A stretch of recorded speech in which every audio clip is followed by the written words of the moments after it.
अस्सलाम वालेकुम मेरे भाई और बहनों, कैसे हैं आप सब लोग। उम्मीद करता हूं आप लोग ठीक होंगे।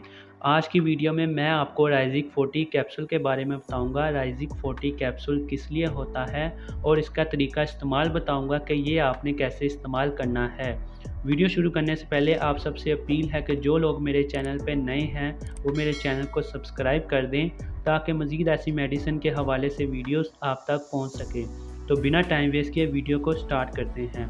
वीडियो स्टार्ट करने से पहले आप सबको बता दूं कि मेरी पिछली वीडियो राइजिक 20 कैप्सूल के बारे में थी। आज की मेरी वीडियो राइजिक 40 कैप्सूल के बारे में है। तो चलते हैं वीडियो की तरफ। सबसे पहले मैं राइजिक 40 कैप्सूल का इंट्रोडक्शन करवा देता हूं। ये किस कंपनी का है, इसकी मैन्युफैक्चरिंग क्या है, इसकी फार्मूलेशन क्या है और इसकी प्राइस क्या है। तो मैन्युफैक्चरिंग अगर देखें तो गेट्स फार्मा इसकी मैन्युफैक्चरिंग कर रही है, जो कि मल्टीनेशनल पाकिस्तान की नंबर 1 कंपनी है। और दूसरे नंबर पे अगर इसकी फार्मूलेशन देखें तो फार्मूलेशन इसकी ओमेप्राजोल है। ओमेप्राजोल 40 mg इसकी फार्मूलेशन है। और अगर इसकी प्राइस देखें तो प्राइस इसकी 675 पाकिस्तानी रुपीज़ है। और अगर इसकी पैकिंग की बात करें तो पैकिंग में इसके 21 कैप्सूल होते हैं। 21 कैप्सूल की इसकी पैकिंग होती है। हर पत्ते में इसके 7 कैप्सूल होते हैं और डब्बी में 3 पत्ते होते हैं।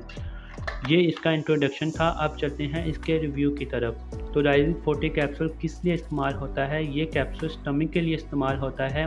जिन लोगों को स्टमक का मसला रहता है, मैदे का मसला रहता है, मैदे में गैस बनती है, मैदे में जलन होती है, या आपका खाना ठीक से हज़म नहीं हो रहा होता। जी हाँ दोस्तों, जिन लोगों को ये मसला रहता है वो लोग इसका इस्तेमाल कर सकते हैं।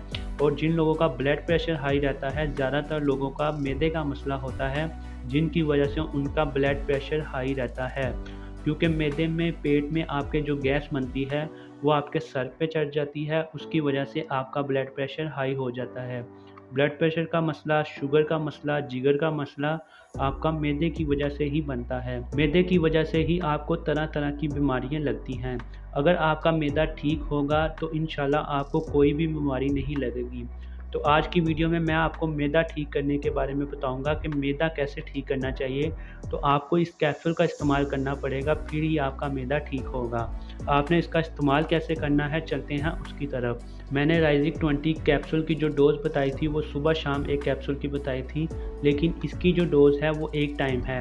आप इसका इस्तेमाल सुबह नाश्ते से पहले कर लें या दोपहर को खाने से पहले कर लें, लेकिन आपने इसका इस्तेमाल एक टाइम ही करना है। आप एक टाइम आधा घंटा पहले या 15 मिनट पहले इसका इस्तेमाल करें, उसके बाद नाश्ता या खाना आप खा लें। आप इसका इस्तेमाल रात के टाइम ना करें बल्कि दिन के टाइम ही करें, क्योंकि दिन में आपने वर्कआउट करना होता है, उसकी वजह से आप इसका इस्तेमाल दिन के टाइम ही करें, या सुबह के टाइम कर लें या दोपहर के टाइम कर लें। तो ये इसकी डोज थी। और बच्चे इसका इस्तेमाल ना करें, ये 18 साल से ऊपर के लोग ही इसका इस्तेमाल करें। तो आज की वीडियो मेरी यहीं तक थी। उम्मीद करता हूँ आपको ये मेरी वीडियो ज़रूर पसंद आई होगी।